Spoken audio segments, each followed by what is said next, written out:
ఓం నమః శ్రీ యతిరాజాయ వివేకానందసూరయే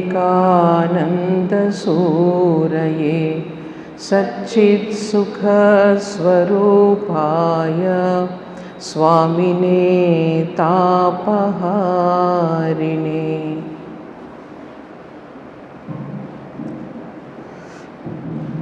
స్వామి వివేకానంద సంపూర్ణ గ్రంథావళిలో మనం 3వ సంపుటిలో భక్తి యోగాన్ని మనం చెప్పుకుంటున్నాము. ఈరోజు మొన్న గురువు గురించి చెప్పుకున్నాం మొన్నటి క్లాస్లో. ఈరోజు ఈ గురువుల్లోనే రకాలు, ముఖ్యంగా అవతార పురుషులే గురువులుగా వచ్చినప్పుడు ఎట్లా ఉంటుంది ప్రభావము, అలాగే మామూలు గురువులు వారి యొక్క ఉపదేశాలు ఎలా ఉంటాయన్నది ముందుగా భేదాలు చెప్తున్నారు. దాని తరువాత అసలు మంత్రం అంటే ఏంటి, ఇష్టదేవత అంటే ఏంటి, మనం అనుసరించవలసిన మార్గం ఏంటి అన్నది ఈరోజు చెప్తారనమాట. ఇందులో మనకు అంటే అవతార పురుషులు స్వయంగా ఈశ్వరుడే మనకు అవతరించినప్పుడు వాళ్ళ యొక్క గురుశక్తి ఏ విధంగా పనిచేస్తుంది అన్నది ముందుగా చెప్తున్నారు. శ్రీకృష్ణ పరమాత్మ ఆచార్యం మాం విజానీయాత్ అని భాగవతంలో అంటారట. అంటే స్వయంగా ఈశ్వరుడే గురుశక్తి కింద అవతరిస్తారు, కానీ ఒక్కొక్కసారి అవతార పురుషులే గురువులుగా వచ్చి మనల్ని ఉద్ధరించడానికి వస్తారు. అయితే ఆ సమయంలో ఒకవేళ అవతార పురుషులు వచ్చినప్పటికీ వాళ్ళని గుర్తించడం అన్నది అందరికీ సాధ్యం కాదు. గుర్తించిన వాళ్ళు మాత్రం తరించిపోతారనమాట చాలా తొందరగా.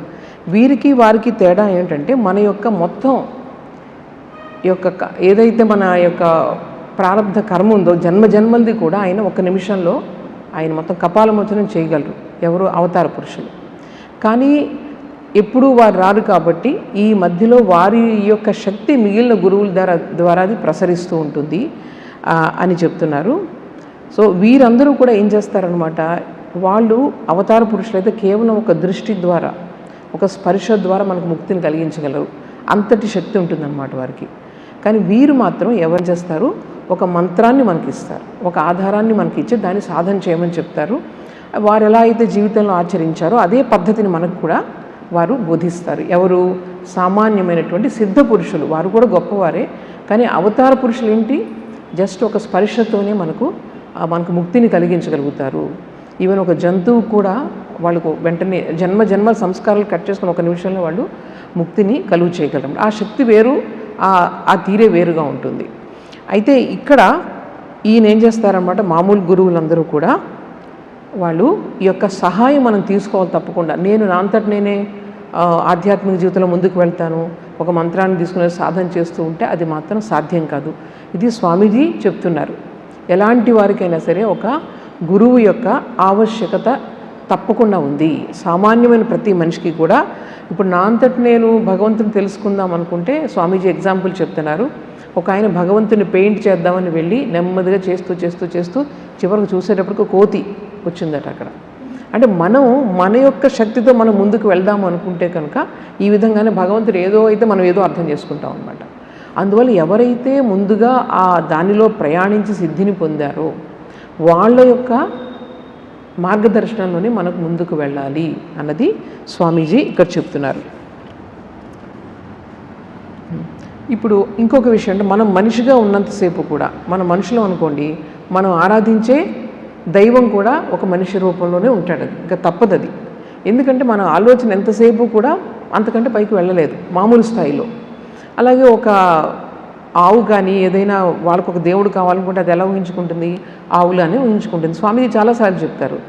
దీనికి మనం ఇంతవరకు కూడా ఎప్పటి వరకు నేను ఒక మనిషిని, ఈ శరీరాన్ని అన్న జ్ఞానం నాకు ఎప్పుడైతే ఉంటుందో అంతవరకు నేను ఏం చేయాలన్నమాట, ఒక మనిషిగానే భగవంతుని ఆరాధించాలి, మానవ రూపంలోనే మనము ఆరాధించాలి. ఎవరైతే నా సొంతంగా నేను చేసుకుని భగవంతుడు అంటూ ఇవన్నీ అవసరం లేదు నాకు నేనుగా చేసుకుంటానంటే వాళ్ళలో ప్రగతి అనేది కలుగదు. ఒక సామాన్యమైన మానవుడు అసలు భగవంతుడు అంటే తెలియని వాళ్ళు ఎలా ఉంటారో వాళ్ళు కూడా అదే విధంగా ఉంటారు అని స్వామీజీ చెప్తున్నారు. అందువల్ల ఈ యొక్క ఆధ్యాత్మిక రియలైజేషన్ ఏదైతే ఉందో అది ఒక లోపల జరిగేటువంటి ఒక మార్పు. అది ఆ మార్పు రావాలి అంటే ఒక గురువుని మనం తప్పకుండా ఆశ్రయించాలి అని చెప్తున్నారు స్వామీజీ. ఎలా అంటే చూడండి, అంటే ఇక్కడ కేవలం ఒక ఆవులాగా ఊహించుకుంటుంది అంటున్నారు కదా. అక్కడ ఆవుల్ని వదిలేసే జంతువుల్ని మన మనుషుల్లోనే మనుషులకి రకరకాల అవగాహన ఉంటుంది. భగవంతుడు అంటే రకరకాల అవగాహన ఉంటుంది. కొంతమంది సగుణ సాకారాన్ని ఆరాధిస్తారు. మనలోనే చాలామంది చాలా రకాలుగా ఉన్నాం. మనం నిర్గుణ నిరాకారం అని కొంతమంది ఆరాధిస్తారు, కొంతమంది సగుణ నిరాకారాన్ని ఆరాధిస్తారు. ఇలా రకరకాలు ఉన్నాయి. సో ఇవన్నీ కూడా తప్పు కాదు. ప్రతిదీ కూడా ఇప్పుడు ఒక పెద్ద సముద్రం అనుకుంటే భగవంతుడు, మనం అందరూ వెళ్ళి ఒక చిన్న చిన్న పాత్రలో అనుకోండి. నా దగ్గర ఒక చిన్న పాత్ర ఉంది, ఒక పెద్ద పాత్ర ఉంది, ఇంకొకటి పెద్ద కొండ ఉంది. సో మీ యొక్క స్థాయిని బట్టి, అవగాహనను బట్టి, మీ మానసిక పరిపక్వతను బట్టి ఆ భగవంతుని ఆశ్రయిస్తే కనుక ఎంత అయితే అంత మనకు జ్ఞానం లభిస్తుంది. భగవంతుని గురించే జ్ఞానం. అర్థమైందా? అంటే చిన్నదే ఉంటే కొంచెం జ్ఞానమే వస్తుంది. అంటే మానసిక పరిపక్వత ఎక్కువ ఉంటే కనుక ఆయన యొక్క అసలు తత్వాన్ని మనం అర్థం చేసుకుంటాము. అందువల్ల దేనిని మనం నిరసించకూడదు. ఆధ్యాత్మిక జీవితంలో ఒక్కొక్క భావంతో ముందుకు వెళ్తూ ఉంటారు. దేనిని మనం ఎప్పుడు కూడా నిరసించకూడదు. ప్రతిదీ కూడా దాని స్థాయిలో అది సరిగానే ఉంది అని గుర్తుపెట్టుకోవాలి అని స్వామీజీ చెప్తున్నారు. భగవంతుడు ఎప్పుడు వస్తాడని కృష్ణుడు మనకు భగవద్గీతలో చెప్పారు. యదా యదా హి ధర్మస్య గ్లానిర్భవతి భారత అభ్యుత్థానమధర్మస్య తదాత్మానం సృజామ్యహం. ఈ విధంగా పరిత్రాణాయ సాధూనాం, ఎవరైతే సాధుజనులు ఎప్పుడైతే ఎక్కువ కష్టపడుతున్నారో వాళ్ళని ఉద్ధరించడానికి నేను అవతరిస్తానని చెప్తున్నారు శ్రీకృష్ణ పరమాత్మ. అలాగే కానీ కొంతమంది అవజానంతి మామూఢ మానుషీం తనుమాశ్రితం, మూఢులైతే ఎవరైతే ఉన్నారో నేను ఈ శరీరంలో వస్తే వాళ్ళని గుర్తించలేరు. ఎంతమంది రామకృష్ణ పరమహంసను గుర్తించారు చెప్పండి? ఒక ఆయన చివరి వరకు ఆయన పిచ్చి బ్రాహ్మణుడనే అనుకున్నారు. చాలామంది, చాలా కొద్ది మంది మాత్రమే ఆయన గుర్తించారు. ఎవరి మనసు ఈ ఆధ్యాత్మికత కోసం పరితపిస్తుందో వాళ్ళు మాత్రమే వారిని గుర్తించగలుగుతారు. అయితే ఎప్పుడైతే ఇప్పుడు ఇవన్నీ మనం చిన్న చిన్న విగ్రహాలు ఇవి ఆధారంగా తీసుకొని, గురువులను ఆధారంగా చేసుకొని మనం ఆధ్యాత్మిక జీవితంలో ముందుకెళ్తున్నాం. అయితే ఒకవేళ మీకు కనుక ఆధ్యాత్మిక అనుభూతి కలిగితే, ఏ విధంగా అయితే వరద వచ్చినప్పుడు చిన్న చిన్న గుంటలు, నీటి గుంటలన్నీ మొత్తం అన్నీ తుడిచిపెట్టుకుపోతాయి. అక్కడ గుంట, ఇక్కడ గుంట, గతుకుల రోడ్లో చూడండి, వర్షం వచ్చిన రోజు కొంచెం నీళ్ళు పడతాయి కదా, ఆ గుంటలన్నీ కొంచెం కొంచెం నిండుతాయి. అలా కాకుండా వరద వచ్చింది అనుకోండి, వరద గుంటలు ఎక్కడైనా కనిపిస్తాయి మనకి. సో ఈ విధంగా ఆ వరద లాంటిది ఆధ్యాత్మిక అనుభూతి అన్నది. అప్పుడు ఈ చిన్న చిన్న ఆధారాలు ఇవన్నీ కూడా తుడిచిపెట్టుకుపోతాయి వాటంతటవే అని చెప్పి స్వామీజీ చెప్తున్నారు. అంటే ఈ ఆధ్యాత్మికమైనటువంటి అవతార పురుషుల ప్రపంచంలోకి వచ్చినప్పుడు ఈ ఆధ్యాత్మికత అన్నది ఈ గాలిలోనే మనకి ఉంటుందట. దాన్ని మనం గుర్తించగలగాలి. రామకృష్ణ పరమహంస ఏమన్నారు? నేను అన్నీ వండి పెట్టాను, మీకు కేవలం కూర్చొని భోజనం చేయండి అంతే, మీరు తింటే చాలు అని చెప్పారు. అది అనమాట, అంతా కూడా నేను చేసి పెట్టాను, మీరు జస్ట్ దాన్ని పాటిస్తే చాలు. ఈరోజు చూడండి, మనకు ఈ ఆధునిక కాలంలో రామకృష్ణ పరమహంసని సరిగా అర్థం చేసుకుంటే మీకు అసలు ఆధ్యాత్మిక జీవితంలో ఏ సందేహం ఉండదు. అంటే అక్కడ మీకు జవాబు చెప్పలేదు, అటువంటి ప్రశ్న లేదు. ఆధ్యాత్మిక జీవితానికి సంబంధించి ఏదో ఒక రూపంలో అక్కడ మీకు జవాబు అనేది లభిస్తుందన్నమాట. తరువాత ఇప్పుడు ఎవరైతే ఈ రెండవ స్థాయి ఆచార్యులు, సిద్ధపురుషులు ఉన్నారో వాళ్ళు ఏం చేస్తారో ఒక మంత్రాన్ని వాళ్ళ యొక్క శిష్యులకి ఇస్తారు. సో మంత్రం అంటే మీకు తెలుసు కదా, మననాత్ త్రాయతే ఇది మంత్ర. అంటే దానిని మననం చేయడం ద్వారా, జపించడం ద్వారా మనల్ని రక్షించేదే మంత్రం అని చెప్పేసి దానికి మామూలు అర్థం చెప్తారు. అయితే దీనికి ఇంకా శాస్త్రీయంగా స్వామీజీ చెప్తున్నారు. ఎలా అంటే ఇప్పుడు ఆధునిక కాలంలో అసలు ఈ ప్రపంచం అంతా ఏమిటి అంటే నామరూపాల వైశిష్ట్యం అంతే. ఈ ప్రపంచం అంతా, ఈ ప్రపంచంలో ప్రతి వస్తువుకి ఒక నామం ఉంది, ప్రతి ఐడియాకి ఒక నామం ఉంది, దానికి మళ్ళీ ఇది కూడా ఉంది, రూపం కూడా ఉంది. సో వీటన్నిటినీ కూడా మీరు ఆలోచిస్తే కనుక ఇది నామరూపాల యొక్క ఒక క్రీడ ఈ ప్రపంచం అంతా కూడా, అంతే కదా. అంటే దేన్నైనా చూడండి, ముందు మనసులో ఒక భావన వస్తుంది, భావన వచ్చిన తర్వాత అప్పుడు ఏమవుతుంది, మీకు ఆ రూపం మన ముందు వస్తుంది. మన భాష, మన అందరిలోనూ కూడా ఈ సౌండ్ అన్నది మన శరీరంలో ఇన్బిల్ట్ అయ్యి ఉంది, అవునా కదా. శబ్దం అక్కడి నుంచి వస్తుంది, లేకపోతే ఇక్కడ నుంచి శబ్దం వస్తుంది కదా. అంటే ఏంటనమాట, ఈ శబ్ద తత్వం అనేది మనందరిలోనూ ఉంది. సో ఇది గుర్తించారు మన వాళ్ళు. చూడండి ఏ విధంగా మన మనసుని ఆధ్యాత్మికం చేయాలి అంటే మనం బేసిక్ దానికి వెళ్ళిపోవాలి. ఇప్పుడు మన మనసు చంచలం అవడానికి కారణం ఏంటి చెప్పండి?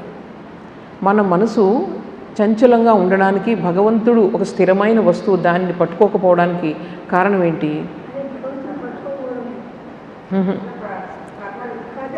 రకరకాల ఆలోచనలు, రకరకాల దృశ్యాలు, అవి సంస్కారాలు.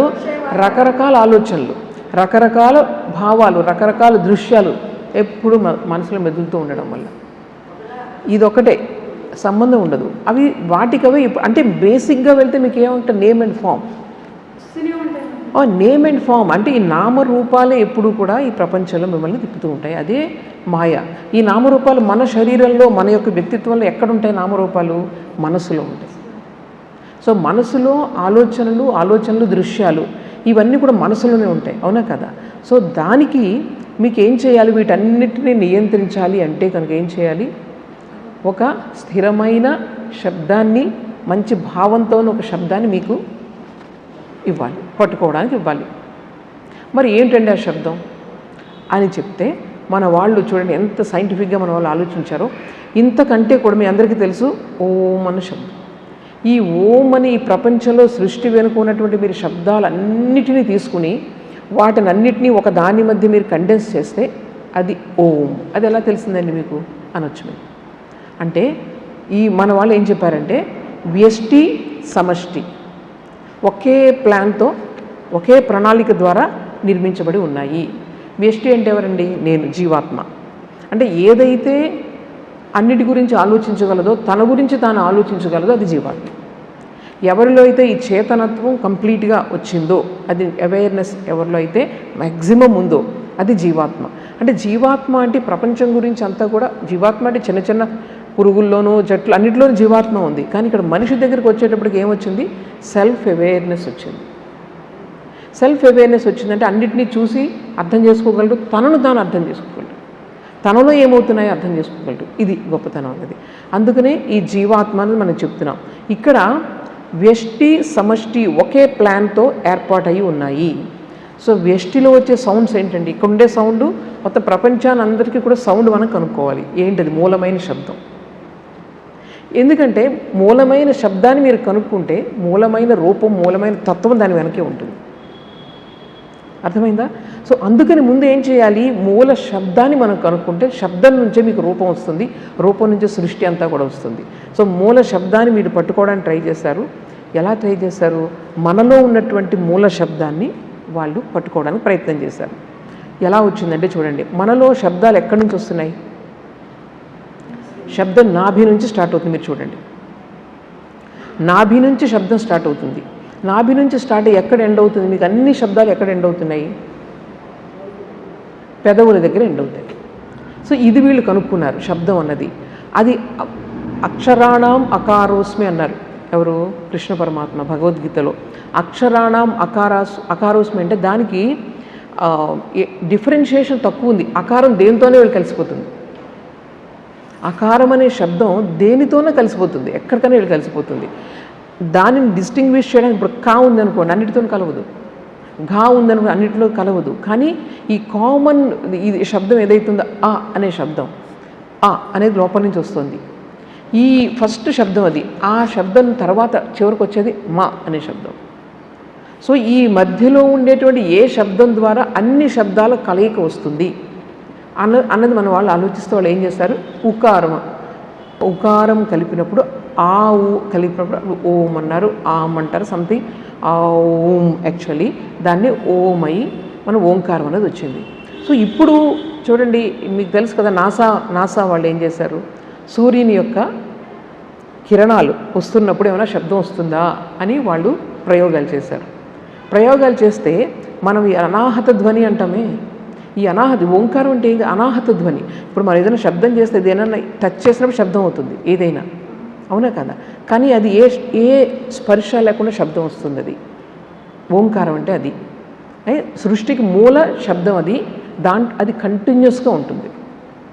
మరి ఎందుకంటే మనం వెళ్ళలేకపోతున్నాం? అది మనలోనే ఉంది, ఇక్కడ అన్ని చోట్ల ఉంది. ఎందుకంటే ఇక్కడ ఫ్యాన్లు ఉన్నాయి, ఆ ఫ్యాన్ శబ్దం వల్ల మనం అన్నీ కలిసిపోతూ ఉంటాయి. లోపలేమో మన యొక్క మనసులో ఆలోచనల శబ్దాలు, ఆలోచనలు తిరుగుతుంటే నువ్వు వినలేవు. మనసును సైలెంట్గా చేసి మీరు వినడానికి ట్రై చేయండి, మీకు మామూలు మనకు కూడా వినిపిస్తుంది. అది ఒక కంటిన్యూస్ ఒక సైలెంట్ ప్లేస్కి వెళ్ళిపోవాలి. అందుకే ఈ ఫ్యాన్లు ఇవన్నీ కూడా మనం మెడిటేషన్ చేసుకున్నప్పుడు చాలా డిస్టర్బెన్స్. నిజంగా ఏ శబ్దం లేని చోటకు మీరు వెళ్తే మీలోంచి ఒక శబ్దం మీరు వినగలరు. సో ఈ శబ్దం అన్నది మన అందరిలోనూ లోపల ఉంది, ఈ సృష్టిలో కూడా ఉంది. యోగులు దానిని పట్టుకోవడానికి యోగులు అంత తపస్సు చేస్తారు. అందుకే హిమాలయాలకు వెళ్ళిపోతారు. ఎందుకని? అంత నిశ్శబ్దంగా ఉన్నప్పుడే ఆ అనాహత ధ్వని అనేది వినిపిస్తూ ఉంటుంది. ఇక్కడ సూర్యుడికి వాళ్ళ నాసా సైంటిస్టులు వాళ్ళు చేసినప్పుడు సేమ్ అలాగే అనమాట. అది ఒక సౌండ్ వచ్చి ఈ భారతీయులు చెప్పారు ఇది అని వాళ్ళు అప్పుడు వెంటనే కొరిలేట్ చేసుకున్నారు. ఈ ధ్వని అంటే ఈ ప్రపంచంలో ఒక ధ్వని అంతర్నిహితంగా ఉంది. ఈ బయట ఉండే ధ్వని కాదది. బయట ఉండే ధ్వనిని వినడానికి మన చెవులు డిజైన్ చేసి ఉన్నాయి. లోపలికి టెంపానిక్ మెంబర్ ఏమో దానికి వచ్చి ఆ సౌండ్ కొట్టుకుంటే అది ఎన్నిసార్లు కంపిస్తుంది, ఆ కంపించినప్పుడు సౌండ్ వస్తుంది. ఇవన్నీ బయట ఉన్న శబ్దానికి వినడానికి మన చెవులు అన్నవి డిజైన్ చేసి ఉన్నాయి. కానీ లోపల ఉన్న శబ్దానికి చెవులు అక్కర్లేదు. ఇదన్నమాట. ఈ ధ్వనిని వాళ్ళు పట్టుకున్నారు.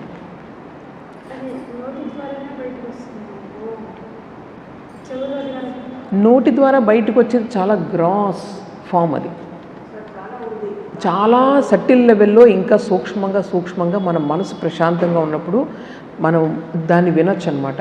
వినొచ్చు, మీరేం చేయక్కర్లేదు, అది మీ ప్రయత్నం లేదు.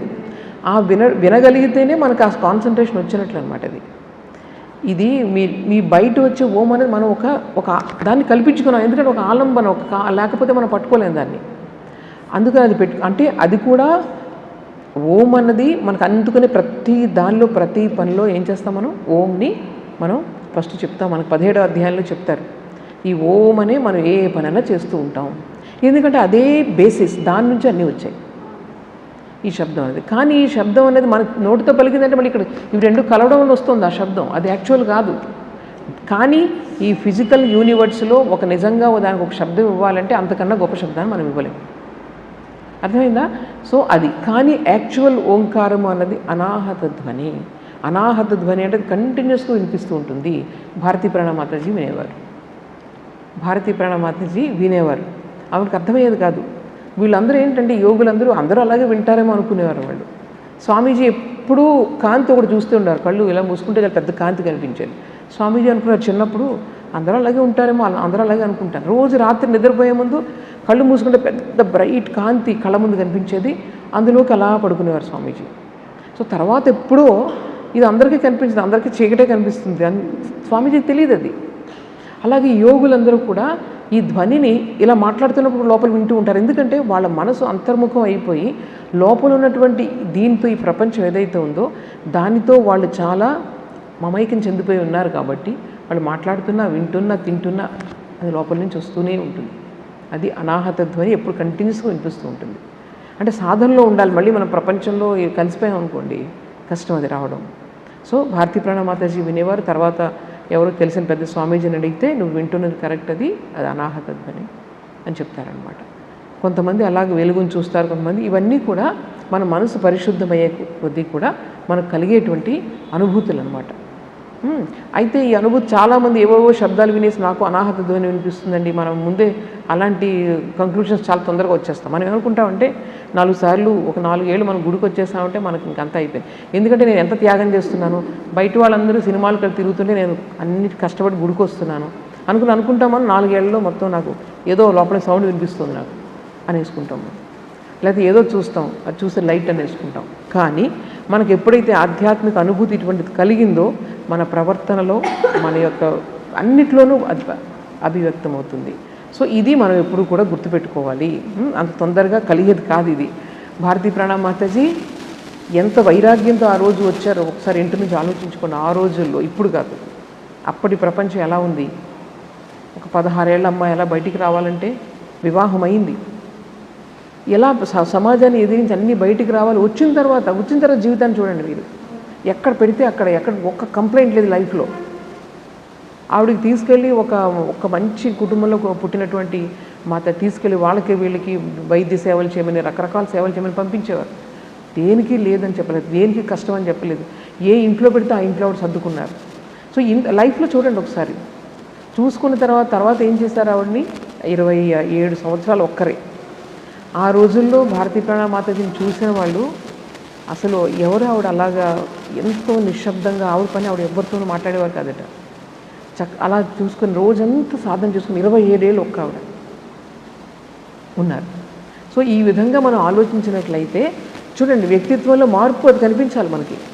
ఆ 27 సంవత్సరాలు అయిపోయిన తర్వాత మళ్ళీ ఏం చేశారు, మిమ్మల్ని శారదామఠకి అధ్యక్షులు కమ్మని చెప్పారు.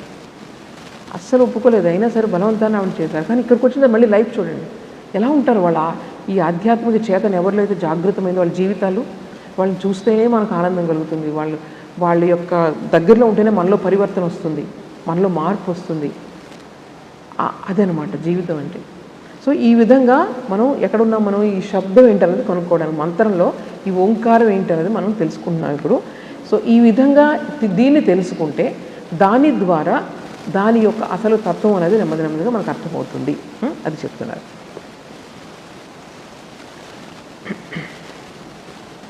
అంటే ఈ ప్రపంచం చూడండి, ఈ ప్రపంచం మొత్తం వచ్చే ముందు అది శబ్దం నుంచే వచ్చింది.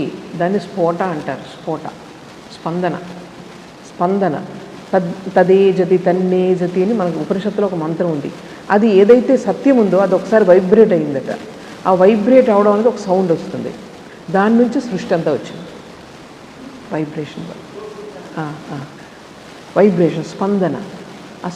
ఆ స్పందన కలిగింది కదా. స్పందన నుంచే, అంటే ఆ స్పందన ఫస్ట్ శబ్దమే కదా వచ్చింది. శబ్దం నుంచి అవన్నీ కూడా కాంక్రీట్ అయిందనమాట. అందులో ఉన్నటువంటి తత్వం అంతా కూడా కాంక్రీట్ ఫామ్లోకి వచ్చింది. వచ్చే కొద్ది ఇది ఇక్కడ జరిగింది. సో ఇవన్నీ కూడా ఈ స్ఫోట అంటే ఏమిటండి, ఇప్పుడు స్ఫోట అని చెప్పాను కదా, ఈ సృష్టి ఫస్ట్ జరిగేటప్పుడు మొట్టమొదటి ఆ శబ్దం వచ్చింది. అది దాన్ని హిరణ్య గర్భ అంటారు మన ఫిలాసఫీలో, రకరకాల పేర్లతో పిలుస్తారనమాట. అంటే ఈ స్ఫోట, ఈ శబ్దం అన్నది అసలు బ్రహ్మన్కి చాలా దగ్గరలో ఉంటుంది. అందువల్ల దానిని మనం పట్టుకోగలిగితే కనుక భగవంతుని యొక్క తత్వం, అసలు తత్వం కూడా పట్టుకోగలం అనమాట. అందుకే నాద బ్రహ్మన్ అన్నారు. అది బ్రహ్మన్ అన్నది ఏ శబ్దం లేదు, రూపం లేదు, ఏమి లేదు, రియాలిటీ. కానీ నెక్స్ట్ శబ్దం అనేది నాద బ్రహ్మన్ అన్నారు దాన్ని, ఓంకారాన్ని. సరేనా? చూడండి ఇప్పుడు. సరే, దాని తరువాత కొన్ని మనకు వర్డ్స్, ఓం తర్వాత చాలా వర్డ్స్ వచ్చాయి కదా మనకి. అందులో ఈ ఓం అన్నది నిరాకార నిర్గుణ పరబ్రహ్మాన్ని తెలియచేస్తే తరువాత వచ్చేటువంటి శబ్దాలు చూడండి. మనకి మంత్రం ఇచ్చేటప్పుడు ఓం తర్వాత ఇంకొక శబ్దం కూడా ఇస్తూ ఉంటారు. ఇవన్నీ ఏంటన్నమాట, మేనిఫెస్టేషన్ తర్వాత స్టేజెస్ అనమాట అవి. అది నిర్గుణ నిరాకార బ్రహ్మాన్ని తెలియచేస్తే, రెండవది సగుణ సాకార బ్రహ్మాన్ని తెలియజేస్తుంది. నెక్స్ట్ మనకు వచ్చేటటువంటి శబ్దాలన్నీ కూడా ఈ శబ్దశాస్త్రం ఉంది, అందులో నిష్ణాతులకు తెలుస్తుంది ఇవన్నీ కూడా అర్థాలు ఏంటి అన్నది. సో అది అఖండ తత్వాన్ని తెలియచేస్తే ఏది ఓంకారం అన్నది. నెక్స్ట్ వచ్చే బీజ మంత్రాలు అంటారే అవి ఖండ తత్వాన్ని తెలియజేస్తాయి. అందులోనే ఒక్కొక్క దేవతకు ఒక్కొక్క మంత్రం ఉంటుంది. సరస్వతీదేవికి ఒక మంత్రం, తర్వాత లక్ష్మీదేవికి ఒక మంత్రం, ప్రతి దేవతకి ఒక మంత్రం ఉంటుంది. ఆ మంత్రం అంటే ఏంటంటే శబ్దం ఇదే. సో రెండవ స్థాయిలో వచ్చినటువంటి ఇవి అనమాట. ఇప్పుడు మనం దానిని ఉపాసన చేస్తే కనుక పర్టికులర్గా అదే ఆ దేవత మేల్కొంటుంది. ఇదంతా చాలా సైంటిఫిక్ అనమాట. మీరు ఐం అనే మంత్రం ఉంది, బీజ మంత్రం సరస్వతీదేవికి. మీరు ఐం అనే మంత్రాన్ని మీరు అలా చేసుకుంటూ వెళ్తే కనుక సరస్వతి తత్వం మీకు అర్థమవుతుంది. అంత రిలేటెడ్ అనమాట అది. దాన్ని పట్టుకుని మీరు అలా చేస్తూ ఉంటే లోపల ఉన్నటువంటి ఆ సరస్వతి తత్వం ఏదైతే ఉందో విద్య, ఆవిడ జాగృతం అవుతుంది. కాళీ తత్వం కావాలనుకోండి, మీకు స్ట్రెంగ్త్ కావాలనుకోండి, ఆ కాళీమాత తత్వం అనేది జాగృతం అవుతుంది. దానికి వేరే మంత్రాలు ఉన్నాయి. ఈ మంత్రాల యొక్క శక్తి అన్నది నిజంగా అది ఉపాసన చేసిన వాళ్ళకి మీకు అర్థమవుతుంది అనమాట. సో ఇక్కడ మనం గుర్తుపెట్టుకోవాల్సింది అంటే ఈ మంత్రాలు ఏమిటి, శబ్దాలు. ఇటువంటి శబ్దాలు మొత్తం ప్రపంచం యొక్క తత్వాన్ని అన్నింటినీ అందులో ఉంచుకున్నటువంటి శబ్దాలు. ఆ శబ్దాలని మనం ఉపాసన చేస్తూ ఉంటే అది తత్వం అనేది మనకు నెమ్మదిగా అవగతం అవుతూ ఉంటుంది. ఎలాగంటే ఒకదాన్ని మనం తలుపు కొడతాం కదా, తలుపు కొట్టడం లాంటిది అనమాట ఇది. అందుకే చాలామంది ఏం చేస్తారు తెలుసా, ఒక దేవత ఉపాసన చేసిన తర్వాత ఆ దేవత సాక్షాత్కారం కలిగిన తర్వాత నెక్స్ట్ మళ్ళీ వేరే బీజమంత్రం తీసుకుని మళ్ళీ వేరే ఉపాసన చేస్తూ ఉంటారు. ఇలా చాలామంది అలా చేస్తూ ఉంటారు. అంటే అందరూ ఒకటే, కానీ ఒక్కొక్క రూపంలో నేను తెలుసుకోవాలి భగవంతుడిని అని అనుకున్నప్పుడు ఏమిటంటే మనం ఉపాసన అలా చేస్తే కనుక అది అలాగే కలుగుతుంది అని చెప్తున్నారు. సరే, ఇప్పుడు మనం శబ్ద నాదోపాసన, బ్రహ్మోపాసన, నాద బ్రహ్మోపాసన అనుకున్నాము. దానికి మనకు రూపం చెప్పాను కదా ఇప్పుడే, అది నెమ్మదిగా ఇంకా స్థూల స్థాయికి వచ్చేటప్పటికి ఒక రూపాన్ని సంతరించుకుంటుంది. సో ఈ రూపాలు మనకు వచ్చిన ఈ దేవతలు ఉన్నారే, ఈ దేవత యొక్క రూపాలన్నీ కూడా మన ఋషులు ఈ ఉపాసన చేసేటప్పుడు వాళ్ళకి సాక్షాత్కరించినట్టు. నేను అన్నాను కదా, మనం శరీర బోధ ఉన్నంత వరకు కూడా మనం ఎవరిని ఒక సగుణ సాకార దైవాన్ని ఆరాధించాలి. సో వీళ్ళు ఈ విధంగా చేస్తున్నప్పుడు వచ్చినటువంటి రూపాలు అజయ్ ప్రణామాతజీ ఎప్పుడు చెప్తూ ఉండేవారు. మీరు చూస్తున్నటువంటి ఈరోజు శివశక్తి, కాళీ, శివుడు, తర్వాత సరస్వతీదేవి, లక్ష్మీదేవి, ఇవన్నీ కూడా ఋషులు వాళ్ళ ఉపాసన చేస్తున్నప్పుడు వాళ్ళ కళ్ళ ముందు స్ఫురించినటువంటి రూపాలు ఇవన్నీ కూడా. ఆ రూపాలు అందుకే చాలా సత్యం. అందులో ఒక చేతిలో కమండలు ఇవన్నీ ఉన్నాయి కదా, ఆ ఋషుల యొక్క మానసిక తలం నుంచి వచ్చినటువంటి రూపాలు ఇవన్నీ కూడా, ప్రతి దేవతా రూపం కూడా గుర్తుపెట్టుకున్నాను. అందుకే ఈ రోజు వరకు ఇవి ఉన్నాయి. ఈ రోజు కూడా మీరు ఎవరైనా ఉపాసన చేసి మీరు కొత్తగా ఏదైనా వస్తే కనుక అది మళ్ళీ చలామణి అవుతుంది. దీనికి అంతం లేదు అసలు. ఎలాగైతే సృష్టి యొక్క అనంతంగా ఉందో ఈ అనంత మార్గాలు అన్నమాట. ఈ మధ్య రామకృష్ణ మిషన్ స్వామీజీ ఒక పుస్తకం రాశారు, చాలా చిన్న స్వామీజీ ఆయన, infinite paths to infinite realities. అంటే అనంతమైనటువంటి ఈ ఆధ్యాత్మిక లక్ష్యాలకు అనంత మార్గాలు అని చెప్పేసి శ్రీరామకృష్ణుల భావం అదంతా కూడా. ఆయన రాసే చాలా మంచి పుస్తకం, అది నేను చదవలేదు, అయితే దానిలో ఏముంటుందో నాకు అర్థమవుతుంది. Infinite paths to infinite realities. So ఆధ్యాత్మిక జీవితంలో మనకు ఇలా రకరకాల ఆదర్శాలు ఉంటాయి. సో మనకు వచ్చినటువంటి ఈ రూపాలన్నీ కూడా ఒకప్పుడు ఒక ఋషి యొక్క మానసిక ప్రపంచంలో ఉద్భవించినటువంటివి అవన్నీ కూడా. ఇది అర్థమైందా? సో ఇది మనం గుర్తుపెట్టుకోవాలి.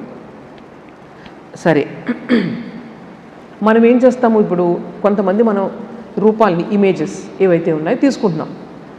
కొంతమంది ఏం చేస్తారు, ప్రతీక అంటే ఏదో ఒక సింబల్. ప్రతీక అంటే అర్థం ఏంటంటే ఒక దాని వైపు నేను తీసుకెళ్లేది అని అర్థం. ప్రతీక అంటే సంస్కృతంలో మీనింగ్. సో ప్రతీక అంటే ఏంటి, దానిని నువ్వు ఆరాధించడం వల్ల, ఎందుకంటే పరబ్రహ్మ అనేది ఎలా ఉంటుందో మీకు తెలియదు కదా. మనిషిగా ఉంటూ నువ్వేం ఊహించుకోకుండా అట్లా లీనమైపోలేవు. ఇవి ఇంద్రియాలన్నీ పనిచేస్తున్నంతసేపు మనకు ఇంద్రియాలకు గ్రహించేటువంటి ఒక రూపం కానీ శబ్దం కానీ కావాలి. కాబట్టి మనం ఏం చేస్తాం, పరబ్రహ్మను మనం చేయలేం. కానీ మనం ఏం చేస్తున్నాం, చాలా ఇంపార్టెంట్ ఇది చూడండి, ఈ పాయింట్ నేను చెప్తున్నాను, అందరూ తెలుసుకోవాల్సినవి. మనం ఏం చేస్తాము, ఒక ప్రతీక రూపంలో చేస్తున్నాం, ఒక సింబల్ రూపంలో చేస్తున్నాం. అది మనం ఏం చేస్తున్నాం, బ్రహ్మ ఏదైతే ఆ సత్యం సర్వవ్యాపి ఉందో ఆ తత్వాన్ని నేను ఏం చేస్తున్నాను, ఒక ఆలంబనం, ఒక దానిలోకి చేస్తున్నాను. ఇక్కడ మనం గుర్తుపెట్టుకోవాల్సింది ఏంటంటే, ఇతర మతాల వాళ్ళు మనల్ని విమర్శిస్తూ వస్తున్నటువంటి దానికి ఇక్కడ మీరు బాగా గుర్తుపెట్టుకోవాల్సింది ఏంటంటే, స్వామీజీ చెప్తారు, మీరు రాతి భగవంతుణ్ణి మీరు పూజించట్లేదు, రాయిలో ఉన్నటువంటి భగవంతుని మీరు పూజిస్తున్నారు. విగ్రహాన్నే మీరు భగవంతుడిగా పూజించట్లేదు, విగ్రహంలో ఉన్నటువంటి భగవంతుడిని పూజిస్తున్నాడు. ఆయన సర్వవ్యాపి అయినప్పుడు అన్ని చోట్ల ఎందుకు ఉండరు ఆయన? అందుకే నీ ప్రాణంతో నువ్వు అక్కడి నుంచి జాగృతం చేయొచ్చు అక్కడ భగవత్ తత్వాన్ని. ఇది బాగా గుర్తుపెట్టుకోవాలి. అందరూ విగ్రహాలు పూజిస్తున్నారంటే మనం విగ్రహాల్లో పూజించట్లేదు. మనం ప్రతి దాంట్లో కూడా మనది చాలా బాగా అర్థం చేసుకోవాల్సిన విషయం చూడండి ఇక్కడ. తర్వాత ఇందులో రామానుజాచార్యులు వారు ఏమంటారంటే, ఆ అబ్రహ్మణి బ్రహ్మ దృష్ట్యా అనుసంధానం. అబ్రహ్మణి అంటే బ్రహ్మ కానిది, అంటే సత్యం కాని దానిలో సత్యాన్ని మనం ఆపాదించి దాన్ని ఆరాధిస్తున్నాము. అందుకని మన స్తోత్రాలన్నింటిలో, ముఖ్యంగా శంకరాచార్యులు వారు రాసిన స్తోత్రాలన్నింటిలో కూడా చివరికి ఫస్ట్ ఆయన ఏం చేస్తారు, మూర్తిని వర్ణిస్తారు. చివరికి వచ్చేటప్పటికి మొత్తం అద్వైతంలోకి వెళ్ళిపోతుంది. అజం నిర్వికల్పం నిరాకారం ఏకం, అదంతా ఏంటి, శివుడి యొక్క స్తోత్రాల్లో ఉంటే. ఈ విధంగా ఏంటంటే ఫస్ట్ సగుణ సాకార ఒక రూపాన్ని చేస్తూ ఎక్కడ తీసుకెళ్తారు, అసలు తత్వానికి తీసుకెళ్ళిపోతారు. అంటే సాధకుడు ముందుగా ఇది తెలుసుకొని దాని తర్వాత ఎక్కడికి వెళ్ళాలి, దానికి చివరి తత్వానికి చేరుకోవాలి అన్నది ఇక్కడ మనకు చెప్తారనమాట. ఇంకొక విషయం ఇక్కడ బాగా గుర్తుపెట్టుకోవాల్సింది, మనం పూజలు చేస్తూ ఉన్నామండి. ఇప్పుడు పూజలు చేస్తూ ఉన్నాం. పూజలు చేస్తూ ఉన్నప్పుడు ఇప్పుడు సపోజ్ నేను చెప్తున్నాను, సరస్వతీదేవిని నేను విద్య కోసం పూజ చేస్తున్నాను, సరస్వతీదేవి ఉపాసన చేస్తున్నాను. నువ్వు సరస్వతీదేవి ఉపాసన చేస్తే నువ్వు దేనికోసమైతే చేస్తున్నావో అది నీకు లభిస్తుంది నువ్వు సరిగా చేస్తే. కానీ నీకు భక్తి ముక్తి లభించదు. ఇది చాలా గుర్తుపెట్టుకో, భక్తి ముక్తి లభించదు. మీరు దేన్నన్నా మీరు వర్షిప్ చేస్తున్నారు, ఆరాధిస్తున్నారు, ఒక ప్రతీక కానీ, ఒక ప్రతిమ కానీ, ఒక ఇమేజ్ కానీ, దేన్నన్నా మీరు ఆరాధిస్తున్నప్పుడు నువ్వు దేనికోసమైతే ఆరాధిస్తున్నావో అది నీకు లభిస్తుంది. ఇవన్నీ స్వామీజీ మాటలు, ఇవన్నీ కూడా అది వస్తుంది. కానీ నీకు అసలు భక్తి ముక్తి నీకు రాదు. ఇక్కడ మనకు భగవద్గీతలో కూడా చాలా చక్కగా మనకు కృష్ణ పరమాత్మ ఈ విషయాన్ని చెప్తారు. యాంతి దేవవ్రత దేవాన్ పితృన్యాంతి పితృవ్రతా భూతాన్ని యాంతి భూతేజ యాంతి మధ్యాజినోపిమాం. ఎవరైతే దేవతలను ఆరాధిస్తారో వాళ్ళు దేవతలనే చేరతారు. ఎవరైతే పితృదేవతలను ఆరాధిస్తారో, మనం చాలామంది పితృదేవతలు మన తల్లిదండ్రులు పెట్టుకుని పూజ చేస్తూ ఉంటాం మనం, మీకు అంతవరకే వస్తుంది ఫలితం.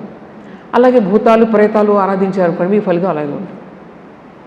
మన రామకృష్ణ పరమహంస వారు ఆయన చెప్తారు కదా, ఎవరికి నిరంజనానంద స్వామీజీకి, ఏం ప్రేతాత్మలతో చేస్తున్నావు నాయన, నువ్వు ఎంతసేపు ప్రేతాత్మ భూతాత్మ నువ్వు అదే అయిపోతావు, అలా కాకుండా నువ్వు భగవంతుని కోసం ధ్యానిస్తూ నువ్వు భగవంతుని పొందుతావు అని చెప్తారు అక్కడ. సో ఈ అన్నిటికీ తామసిక రాజసిక ఇవన్నీ కూడా సాత్విక పూజలలో కూడా రకాలు ఉన్నాయి. అందులో సాత్విక పూజ అంటే కేవలం భక్తి కోసమే పూజిస్తాం. కానీ దేవతలను పూజించే వాళ్ళందరూ కూడా ఏదో కావాలని కోరికలతో చేసేవాళ్ళు, అది మీరు రాజసిక పూజ అంటారు. ఇంకా తామసిక పూజ అంటే క్షుద్ర శక్తులు, వాళ్ళని నాశనం చేయడానికి ఇవి చేయడానికి ఒక శక్తులు కావాలి, అట్లాంటి వాళ్ళు దాన్ని తామసిక పూజలు అంటారు. భూతాలని ప్రేతాలని వాళ్ళు పూజిస్తూ ఉంటారు. మీకు తెలుసు కదా, చాలా ఎగ్జాంపుల్స్ ఉన్నాయి. వాళ్ళకి చాలా శక్తి వస్తుంది.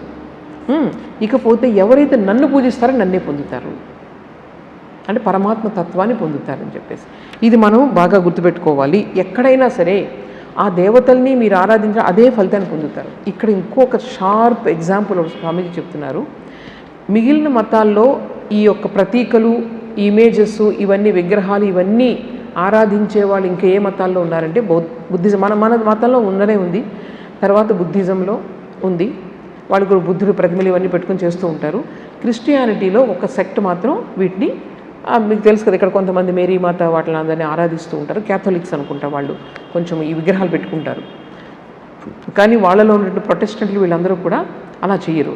అలాగే మహమ్మదీయులు వాళ్ళు మెయిన్ దానికి సత్యానికి విగ్రహం పెట్టుకోరు. కానీ వాళ్ళు ఏం చేస్తారు, వాళ్ళలో చనిపోయిన వాళ్ళ యొక్క ఏంటంటారు దాన్ని, సమాధులు కట్టి సమాధులను వాళ్ళు అక్కడికి వెళ్ళి ఆరాధిస్తూ ఉంటారు. వాళ్ళ రెస్పెక్ట్ని తెలియజేస్తూ ఉంటారు. అయితే ఇక్కడ చూడండి, ఇక్కడ మనకి దానికి తేడా, అది వాళ్ళకి ప్రతీకే, అది సింబలేగా వెళ్తున్నారుగా అక్కడికి. మేము అసలు దేవుడికి రూపాలు ఇవ్వలేదు అని అంటున్నారు, కరెక్టే. కానీ వాళ్ళు కూడా సింబల్ కావాలి. వీళ్ళు అక్కడ దర్గాలు అవసరం లేదు కదా, నిజంగా ఇది కావాలంటే అవసరమే లేదు అవన్నీ కూడా. మరి ఏదో ఒకటి, ఎందుకంటే మనిషి ఎప్పుడైతే ఈ మానసిక స్థాయిలో ఏదో ఒకటి మనకు ఆధారం కావాలి కాబట్టి మేబీ మెయిన్ భగవంతుడికి విగ్రహం లేదు, కానీ ఈ చిన్న చిన్న వాటిని ఆరాధిస్తూ ఉన్నారు. వాళ్ళు పొందే ఫలితం అంతవరకే ఉంటుంది వాళ్ళకి. దాని ద్వారా వాటిని ఆరాధించే భక్తి ముక్తి కలగదు. దేని గురించి వాళ్ళు నువ్వు ఆరాధిస్తున్నావు అదే నీకు కలుగుతుంది తప్ప నీకు యాక్చువల్ భక్తి ముక్తి కలుగవు. చూడండి, ఇక్కడ ఒక పాయింట్ చెప్తున్నారు స్వామీజీ. సరే, వాళ్ళు కూడా సింబల్స్ తీసుకుంటున్నారు వేరే మతంలో కూడా, ఓకేనా. ఇక్కడ మనం కూడా సింబల్స్ తీసుకుంటున్నాం. వాళ్ళు తీసుకునే సింబల్స్ని వాటిగానే వాళ్ళు ఆరాధిస్తున్నారు. అంటే ఒక మంచి సెయింట్ ఎవరైతే ఉన్నారో వాళ్ళ యొక్క మతంలో వాళ్ళకు ఒక మసీదు కట్టారు, మసీదు కానీ ఒక దర్గా కట్టారు. ఆ దర్గాని వాళ్ళు పూజిస్తున్నారు. దర్గా ఆ పలానా వాళ్ళు దర్గా అనే భావంతో పూజిస్తున్నారు. మన వాళ్ళు ఏం చేస్తున్నారు, మనం తీసుకున్న ప్రతి రూపాన్ని మనం ఏం చేస్తాం, అందులో ఉన్నటువంటి ఉన్నత తత్వాన్ని మనం మాట్లాడుతున్నాం. అక్కడ దాన్ని మనం మన స్థాయికి తీసుకురావట్లేదు, ఇక్కడున్న దాన్ని పైకి తీసుకెళ్తున్నాం. అవునా కదా. నేను ఎప్పుడు చెప్తాను, క్యాలెండర్లో చూసి మీరు ఎవరినైనా సరస్వతీదేవిని మీరు ఆరాధిస్తున్నప్పుడు మీకు ఏమైనా గుర్తొస్తుంది ఆ క్యాలెండరు ఏదది ఏంటంటే దాన్ని ఏ పేపరు, ఎంత మందం ఉంది, ఎంత ఉంది, ఏ కంపెనీ, మనం ఆలోచిస్తామా? మనం అక్కడ చూస్తున్నప్పుడు ఆ తత్వం ఏదైతే ఉందో అదే మనం చూస్తాం. ఎవరినైతే మనం ఆరాధిస్తున్నాం వాళ్ళు ఏం చేస్తాం, మనం ఇప్పుడు మనం అందరూ ఉన్నాం అనుకో, రామకృష్ణ పరమహంస యొక్క రూపాన్ని మనం తీసుకుని ధ్యానం చేస్తున్నాం, ఆయన తత్వాన్ని అర్థం చేసుకుంటున్నప్పుడు మనం ఏం చేస్తాం, ఆయన తత్వం ఎలాంటిది మనం ఎంతవరకు వెళ్తాం, నిరాకారం, నిర్గుణం, ఇవే కదా మనం మాట్లాడే మాటలన్నీ కూడా, నిరంజన, ఇవన్నీ చూడండి. ఆ మాటలన్నీ భగవంతుని యొక్క అవి, దాన్ని ఈక్వేట్ చేస్తూ మనం మాట్లాడతాం. అంటే మనది యాక్చువల్గా విగ్రహారాధన కాదు, మన విగ్రహాల్లో ఉన్నటువంటి పరమ సత్యాన్ని మనం ఆరాధిస్తున్నాం. కానీ వేరే వాళ్ళు ఏదైనా విగ్రహారాధన, విగ్రహం అంటే ఒక సింబల్ నేను చెప్పేది, చేస్తున్నప్పుడు వాళ్ళు ఏం చేస్తారు, పరమతత్వాన్ని ఆరాధించట్లేదు. అక్కడ వాళ్ళు ఏం చేస్తారు, ఆ పర్టికులర్ దాన్ని ఆరాధిస్తున్నారు. అది విగ్రహారాధన అంటే. ఇది విగ్రహారాధన అవ్వదంటున్నారు స్వామి. ఆలోచించండి ఒకసారి. అంటే మన మీద వచ్చిన విమర్శల్ని మనం అర్థం చేసుకునే చెప్పగలిగే స్థాయి మనకు లేదు. ఎందుకంటే ఈ తత్వం అన్నది చాలా నిగూఢమైనది. మీకు అర్థమైందా? ఇప్పుడు మనం దేన్నన్నా ఆరాధించేటప్పుడు మన మనలో కూడా తక్కువ తత్వాల్లో ఉన్నాయి, తక్కువ దేవతలను ఆరాధించే వాళ్ళు ఉన్నారు. అంటే స్వార్థం కోసం, ఇది కోసం, కోరికల కోసం. కానీ మనం నిజమైన భక్తుడు ఏం చేస్తాడనమాట, ఆ తత్వం ద్వారా హయ్యెస్ట్ పరమాత్మ తత్వాన్ని చేరుకోవడానికి ప్రయత్నం చేస్తాడు. మీరు స్తోత్రాలన్నీ చూడండి, మీ దగ్గర కనిపిస్తూ ఉంటాయి. అందులో మొత్తం అంతా అదే కనిపిస్తుంది. గణపతిని ఆరాధించండి, మనకు పంచదేవత ఆరాధన ఉంది. ప్రతి దాంట్లో కూడా గణపతిలు అందరూ కూడా వాళ్ళు చివరికి ఆ పరబ్రహ్మాన్ని ఆరాధిస్తారు. బ్రహ్మం ఒక్కటే, పరబ్రహ్మం ఒక్కటే. అన్నమాచార్యులు వారు రాశారు. ఆయన యాక్చువల్లీ ఎవరి ఆరాధకులైనా వెంకటేశ్వర స్వామిని ఆరాధించారు. కానీ ఆయన ఏం చెప్తున్నారు, తత్వం ఒక్కటే, పరబ్రహ్మ తత్వం ఒక్కటే అని చెప్తున్నారు. ఆయన ఆధారంగా తీసుకున్నది వెంకటేశ్వర స్వామి యొక్క రూపాన్ని, తత్వాన్ని తీసుకున్నారు. అర్థమైందా?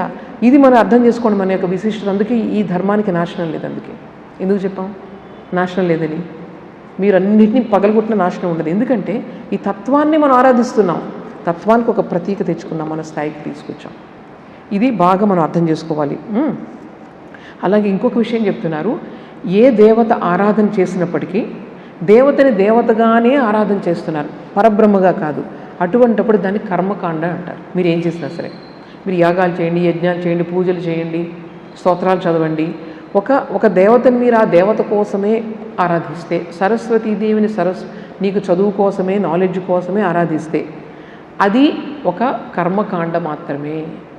ఎప్పుడైతే నువ్వు ఆధ్యాత్మిక జ్ఞానం కోసం, భక్తి కోసం, పవిత్రత కోసం నువ్వు ఆరాధిస్తావో, కోరికలు లేకుండా పోవడం కోసం ఆరాధిస్తావో, అప్పుడే అది జ్ఞానంతో చేసేటువంటి పూజ. అది లేకపోతే ఏంటనమాట, అది కేవలం ఏదో కోరిక, మేబీ హయ్యర్ కోరిక, మామూలు ఇల్లు వాకిలికి కాకుండా మన జ్ఞానం గురించి ఆరాధిస్తున్నాం. కానీ దాన్ని కర్మకాండ అంటారు.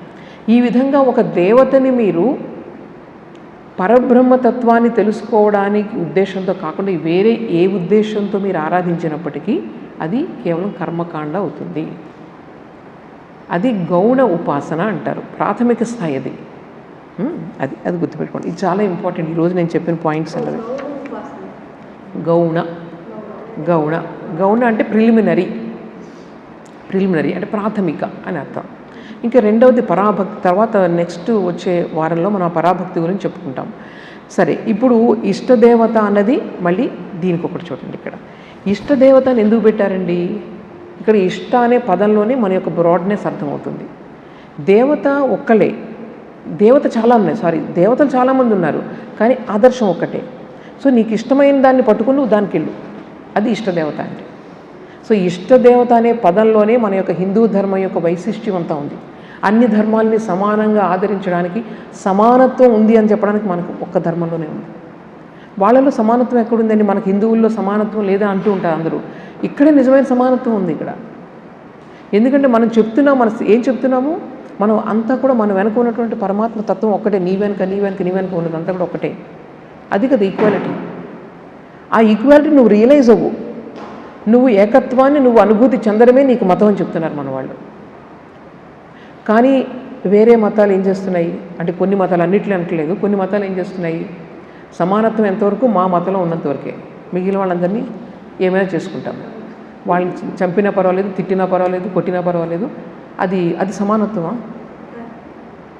సో సమానత్వం ఎక్కడ ఉందంటే భిన్నత్వంలో, ఏకత్వంలో సమానత్వం ఉంటుంది. పైకి రకరకాలుగా కనిపించినప్పటికీ వెనకున్నది ఒకటే అని చెప్తారు మన వాళ్ళు. దానిని నువ్వు చేసుకుంటేనే నువ్వు గొప్పవాడు అని చెప్తారు. అందరికన్నా గొప్పవాడు ఎవరండి? ఆత్మౌపమ్యేన సర్వత్ర సమం పశ్యతి యోర్జున సుఖం వా యది వా దుఃఖం సయోగి పరమో మత. ఎవరైతే తనలోని అందరినీ చూస్తారో వాళ్ళే పరమయోగులు, అత్యంత గ్రేటెస్ట్ హ్యూమన్ బీయింగ్ అని చెప్తున్నారు మన వాళ్ళు. అవునా కదా?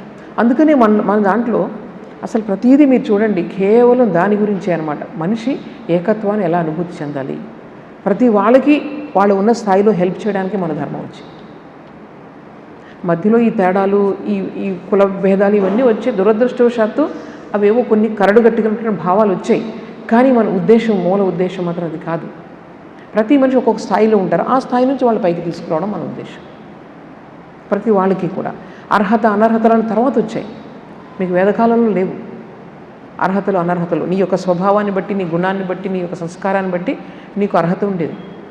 సో ఈ విధంగా తర్వాత ఇవన్నీ అయ్యింది. కాబట్టి మన ఒరిజినల్ ధర్మం ఎప్పుడు కూడా అసలు దానికి తిరుగులేదనమాట. ఇంకొక విషయం, అన్ని ధర్మాలు, మిగిలిన అన్ని ధర్మాలు ఒకే ఒక మార్గాన్ని సూచిస్తాయి. నువ్వు దాన్ని వెళ్ళాలంటే నువ్వు ఇలా వెళ్ళాలి అని చెప్తాయి. కానీ ఒక్క మన ధర్మం మాత్రం అనేక అసంఖ్యాకమైనటువంటి మార్గాలను మన ధర్మం మాత్రమే సూచిస్తుంది. నీకు ఎందులో కావాలంటే అందులో వెళ్ళు, నో ప్రాబ్లం ఎట్ ఆల్. చూడు, సో ఇది మన వాళ్ళ గొప్పతనం. అయితే కొంతమంది ఏం చేస్తారంటే ఇష్టనిష్ట అంటారు. మనం ఏదైతే మార్గంలో మనం తీసుకున్నామో దాని పట్ల చాలా ప్రేమ, నిష్ఠ ఉండడం చాలా మంచిది. అలా అని చెప్పి మిగిలిన వాళ్ళని తిడుతూ ఉండడం అనేది ఫెనాటిసిజంలోకి వెళ్ళిపోతుంది. నీ దాన్ని నువ్వు బాగా చేసుకోను, పర్వాలేదు, కానీ ఎదుటి వాళ్ళు నువ్వు తిట్టద్దు.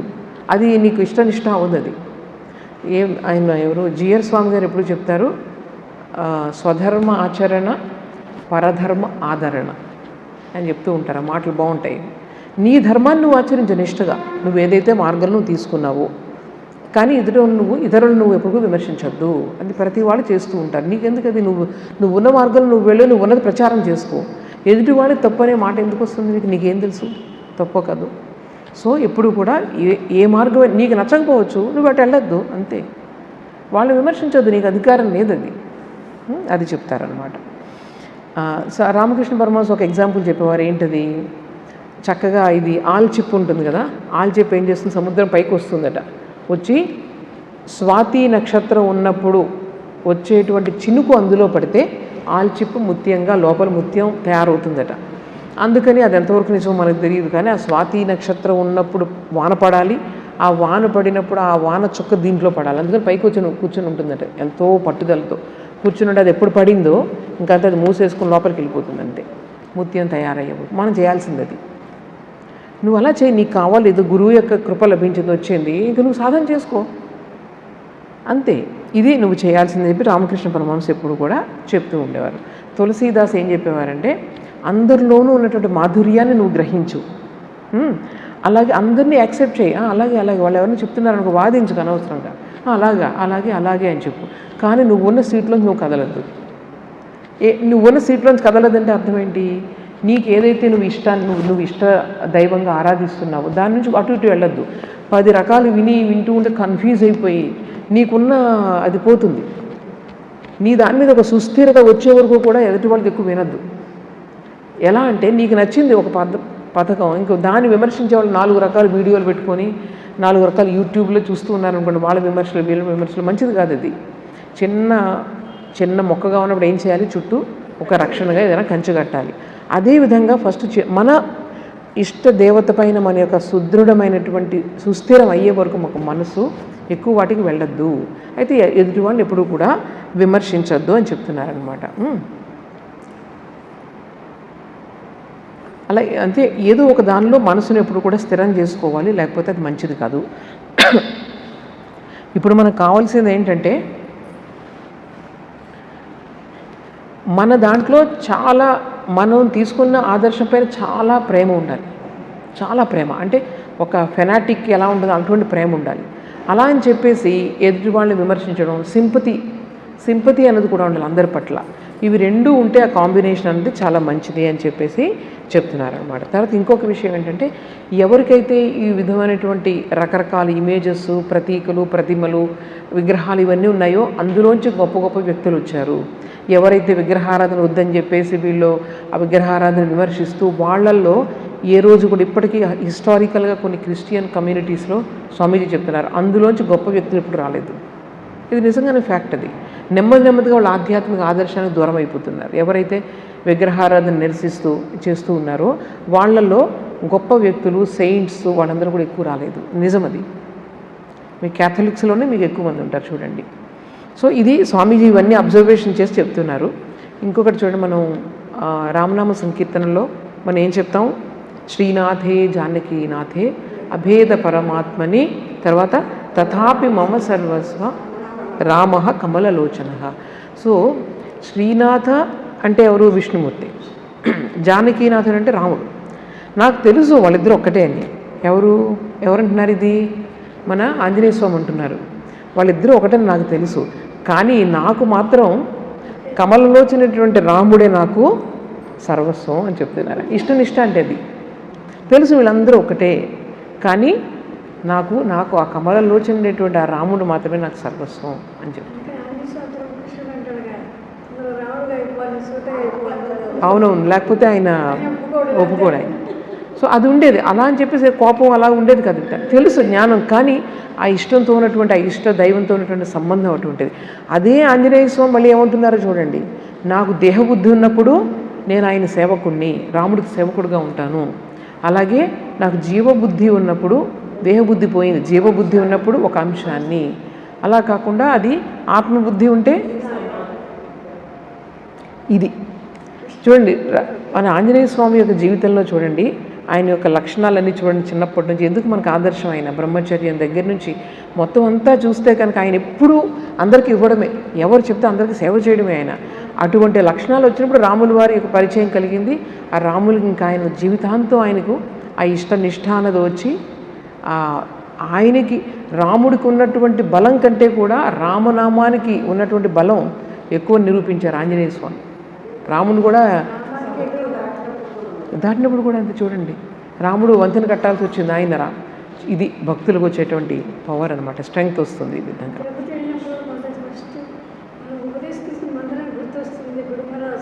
కరెక్ట్ కరెక్ట్ కరెక్ట్, అది కరెక్ట్ వస్తుంది ఎప్పుడు అంతే. ఇందులో ఉన్న వాళ్ళకి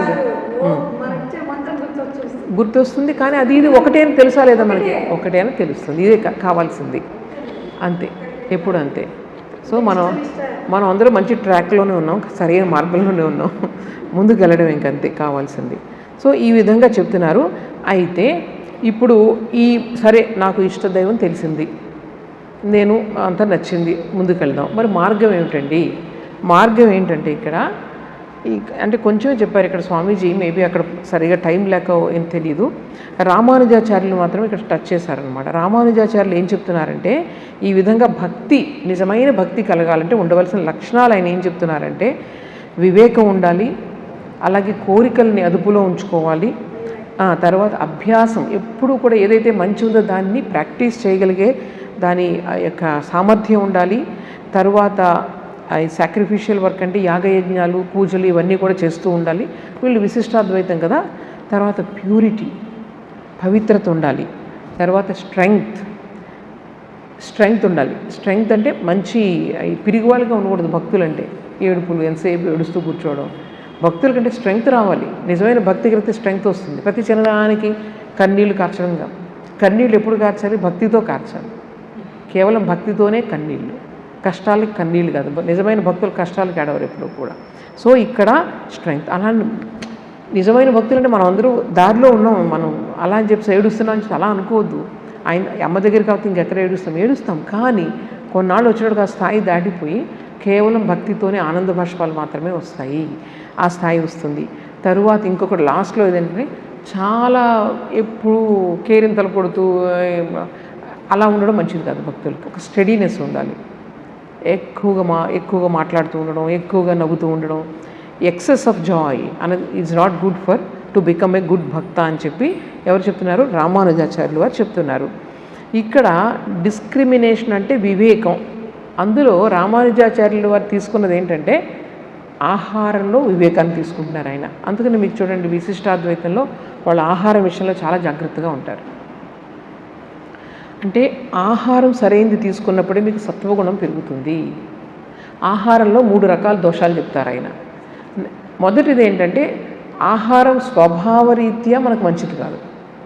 వాళ్ళు చెప్పేది మెయిన్గా ఉల్లిపాయ, వెల్లుల్లిపాయ, ఇవి మనలో తమో గుణాన్ని ఎక్కువగా పెంచుతాయి అని చెప్తారు వాళ్ళు. అంటే ఫర్ ఎగ్జాంపుల్ కొన్ని ఆహారాలు స్వభావరీత్యా, అంటే చెడ్డది అంటే అర్థం ఏంటి? మనకి స్ట్రెంగ్త్ వచ్చేది కాదు ఇక్కడ ఆహారం చెప్పేది. ఏదైతే మజిల్స్ పెరుగుతాయో, మన యొక్క హెల్త్ పెరుగుతుందో అది కాదు ఈ ఆహారం. సత్వగుణం ఏదైతే పెరుగుతుందో. ఇప్పుడు చూడండి, పరబ్రహ్మం అంటే ఏంటి? 3 గుణాలు ఎప్పుడైతే సమానంగా ఉంటాయో అప్పుడు పరబ్రహ్మతత్వం పైకి వస్తుంది. 3 గుణాలు అంటే సత్వ, రజ, తమో గుణాలు. ఈ వీటిలో ఇంబ్యాలెన్స్ ఎప్పుడైతే వస్తుందో ప్రకృతి, ఈ వైవిధ్యం వస్తుంది. ఎప్పుడైతే బ్యాలెన్స్ ఉందో అప్పుడు మనకు తత్వానికి దగ్గరగా ఉంటాం, పరబ్రహ్మతత్వానికి. సో ఇక్కడ మనలో ఎక్కువగా ఏది ఉంటుంది చెప్పండి? తమో గుణం ఎక్కువ ఉంటుంది. తర్వాత రజోగుణం ఉంటుంది. తక్కువ ఉండే గుణం ఏంటి? అందుకని సత్వాన్ని పెంచుకుంటూ పోవాలి. సత్వాన్ని పెంచుకుంటూ పోతే మనం భగవంతుని దగ్గరికి వెళ్తూ ఉంటాం. మీరు ఎంత రజోగుణంతో ఉంటారో అంత దూరంగా వెళ్ళిపోతూ ఉంటాం. ఇదే ఇక్కడ టెక్నిక్. సో సత్వగుణం పెరగాలంటే మనం ఆహారం విషయాలు కూడా జాగ్రత్తగా ఉండాలి. సో నెంబర్ 1 మనం తీసుకునే ఆహారం దాని యొక్క గుణం మంచిదిగా ఉండాలి. రెండవది ఏంటి తెలుసా? కాంటాక్ట్ వల్ల. కొంతమంది దుష్ట స్వభావంతో మనకు వంట చేసి పెట్టారనుకోండి, ఎఫెక్ట్ ఉంటుంది అది కానీ చాలా నిజం అది. అంటే లోపల వాళ్ళ కోరికలతో ఒక రకంగా చేస్తే ఆహారం మనకు మంచి చేయదు. అర్థమైందా? అందుకనే రామకృష్ణ పరమహంస శ్రాద్ధ కర్మల్లో ఉండే ఆహారం తీసుకోవద్దని చెప్తారు, అంటే ఆధ్యాత్మిక జీవితంలో ఉండే వాళ్ళని. సో ఇవన్నీ చాలా ఉన్నాయి లోపల. అయితే ఇవన్నీ కూడా ప్రూవ్ అయ్యాయి. రామకృష్ణ పరమహంస స్వయంగా కొంతమంది దగ్గర నుంచి తీసుకోలేకపోయేవారు ఆహారం. నిజంగా చూస్తే వాళ్ళ చరిత్ర బాగుండేది కాదు, వాళ్ళ యొక్క క్యారెక్టర్ బాగుండేది కాదు, ఇలా చాలాసార్లు రుజువు అయ్యింది అనమాట. సో ఆహారం అన్నది మనుషుల యొక్క కాంటాక్ట్ వల్ల కూడా దోషం వస్తుంది. ఇకపోతే మూడవది ఏంటి? దుమ్ము ధూళి. అవి రోడ్డు పక్కల అమ్ముతూ ఉంటారే చక్కగా, సమోసాలు ఒక అద్దం పెట్టి అమ్ముతూ ఉంటారు, లేకపోతే ఫ్రూట్స్ అమ్ముతూ ఉంటారు, దాని నిండా ధూళి పడుతూ ఉంటుంది. మనం అట్రాక్టివ్గా ఉంటుంది, వెళ్ళి తింటాం మనం అందులో. లేకపోతే వెంట్రుకలు పడిన ఆహారం, ఇవన్నీ కూడా ఆ శుద్ధి అనేది తక్కువ ఉంటుందని చెప్తున్నారు. సో ఇవి 3 కూడా మీకు ఏమవుతుందనమాట, ఆహార శుద్ధి ఉండదని. అయితే శంకరాచార్యులు వారు ఏం చెప్తున్నారు? ఆహారం అంటే కేవలం నోటితో తీసుకునేది కాదు, అన్నిటితోనూ తీసుకునే వస్తువులన్నీ ఆహారం కిందే లెక్క అని చెప్తున్నారు. సో మనం ఏదైనా తీసుకునేటప్పుడు ఏది తీసుకోవాలి అన్నది మనం చాలా జాగ్రత్తగా ఉండాలి అని చెప్పేసి చెప్తున్నారు. అయితే ఏది గొప్పదండి? ఈయన ఫిజికల్ దాని మీద ఇంపార్టెన్స్ ఇచ్చారు, ఆయన మెంటల్ ప్యూరిటీకి ఇచ్చారు. ఏది గొప్పదంటే 2 అవసరమే. ఫిజికల్గాను మనం శుభ్రంగా ఉండాలి, ఎప్పుడూ కూడా జాగ్రత్తగా ఉండాలి, భగవంతుడికి నివేదన చేసి తీసుకోవాలి ఏదైనా సరే. తర్వాత రెండవది లోపల కూడా పరిశుద్ధంగా అంతరాత్మ కూడా పరిశుద్ధంగా ఉండాలి. ఇప్పుడు నేను రోజు హవిష్యాన్నం తిన్నాను, రోజు నేనే వండుకొని ఎవరు ముట్టుకోకుండా నేనే భగవంతుని అర్పణ చేసి తిన్నాను. కానీ నాకు మనుషులను చూస్తే అసూయ, వాళ్ళని చూస్తే కోపం, వీళ్ళని చూస్తే నేనేదో గొప్పని ఫీల్ అయిపోతూ ఉంటాను. ఇలాంటివన్నీ లోపల ఉన్నాయనుకోండి, దానివల్ల ఏం లాభం లేదు. ఏదైతే నువ్వు ఆస్టెరిటీ చేస్తున్నావో, ఏదైతే కర్మకాండ నువ్వు చేస్తున్నావో, దానివల్ల నువ్వు భగవంతుడికి దగ్గర అవ్వకపోతే, మనుషులకు దూరం అవుతున్నావు అంటే భగవంతుడు కూడా దూరం అయినట్లే. ఎందుకంటే అంతా భగవంతుడే వ్యాపించి ఉన్నాడు రకరకాల రూపాల్లో. అందువల్ల అలా నువ్వు అయ్యాను, మీ ఆహార శుద్ధి వల్ల ఏం లాభం లేదు. మన రామకృష్ణ పరమహంస వారు ఎంత దూరం వెళ్ళారంటే నువ్వు రోజు హవిష్యాన్నం తిరిగి నీ మనసు కామినీ కాంచనాలపైన ఎప్పుడూ ఉంటే అసలు అది నీ యొక్క ఆ ఆస్టెరిటీ ఏదైతే తపస్సు వేస్ట్. అలా కాకుండా నువ్వు పంది మాంసం తిన్నప్పటికీ మనసు భగవంతుడిపైనే ఉంది, అందరిపైన ప్రేమ భక్తి, మనసు భగవంతుని తలుచుకుంటే కళ్ళం నీళ్ళు వస్తున్నాయి భక్తితో, కోరికలన్నీ పోయాయి, అది గొప్ప అని చెప్తారు. అందుకని మనం ఆలోచించుకోవాలి. అందుకని ఆహార విషయాలు ఎవరిని విమర్శించడం మంచిది కాదు. ఎందుకంటే వాళ్ళ యొక్క చూడండి, మన శరీరం ఒక్కొక్క కుటుంబంలో జన్మిస్తుంది, అక్కడ ఉండే ఆహారపు అలవాట్లు తీసుకుంటుంది. అది ఇప్పుడు నీకు మానసికంగా ఏదైతే అడ్డొస్తుందో నువ్వు మానేసేయి. మానసికంగా నాకు తింటే నాకు తామసికం ఎక్కువైపోతుంది అనుకున్నప్పుడు నువ్వు మానేసేది. కానీ ఎవరిని విమర్శించొద్దు, ఎవరు తినే ఆహారాన్ని చిచ్చి అనొద్దు ఎప్పుడు కూడా, అస్సలు మంచిది కాదు అది. వాళ్ళకి అది భగవంతుడు కనిపిస్తున్నాడు, అది వాళ్ళకి అది మంచి కావచ్చు. అలా అని చెప్పి నువ్వు గొప్పవాడని చెప్పుకోద్దే. ఏదో తినేసి నలుగురు నేను ఎవరు చూడకుండా వంట చేసుకుని అందుకు లోపల చేసి నైవేద్యం తిన్నానని చెప్పి నేనేదో గొప్ప అని ఫీలింగే అసలు అన్నిటికన్నా అధ్వాన్నం. నేను గొప్ప అని నన్ను ఏది చేస్తుందో అదంతా అస్సలు మంచిది కాదు. ఇది కూడా ఎంత నిజంగా చిన్న సూక్ష్మంగా ఉంటాయి ఇందులో. వీరేశ్వరానందజీ మహారాజ్ ఏమనేవారు తెలుసా?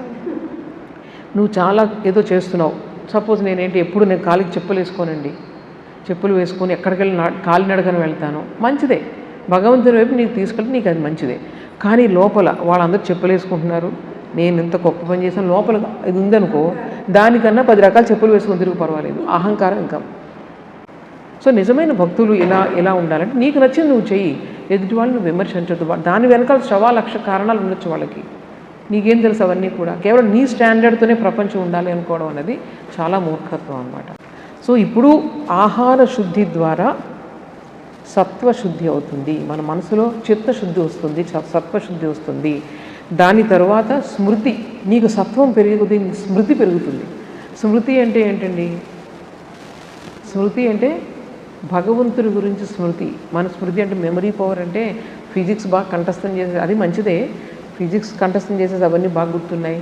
లేకపోతే ఎప్పుడో ఎవరో చేసిన తప్పులన్నీ ఒక 10 సంవత్సరాల తర్వాత కూడా రిపీట్ చేసేస్తాం. అది స్మృతి. ఆ స్మృతి వల్ల మనకు లాభం లేదు. ఏ స్మృతి కావాలి? భగవంతుడి పైన ఎప్పుడు ఏది చూసినా భగవంతుడి గుర్తుకొచ్చే స్మృతి. అది పెరుగుతుంది మనలో. ఈ ఆహార శుద్ధి అంటే మన ఇంద్రియాలు గ్రహించేటువంటి ఆహారం పట్ల మనం జాగ్రత్తగా ఉంటే కనుక నెమ్మదిగా సత్వగుణం పెరుగుతుంది. సత్వగుణం పెరగడం వల్ల ఏమవుతుంది? మీకు స్మృతి పెరుగుతుంది. స్మృతి తర్వాత మీకు మోక్షం వస్తుంది ఆ స్మృతి వల్ల. సో ఇది మనం గుర్తుపెట్టుకోవాలి, ఇవి రెండు కూడా. ఇంకా ఇక్కడ చూడండి, లక్షణాల్లో ఏం చెప్పారు ఇక్కడ స్వామీజీ? ఇక్కడ ఆయన రామానుజాచార్యులు చెప్పిన దాంట్లో వివేకం ఒకటి చెప్పారు, కంట్రోలింగ్ ప్యాషన్స్ అన్నారు. దాని గురించి స్వామీజీ పెద్దగా చెప్పలేదు. అభ్యాసం ఒకటి చెప్పారు, యాగ యజ్ఞాలు ఇవన్నీ చెప్పారు, వీటి గురించి చెప్పలేదు. తర్వాత స్వామీజీ దేని గురించి చెప్తున్నారు తెలుసా?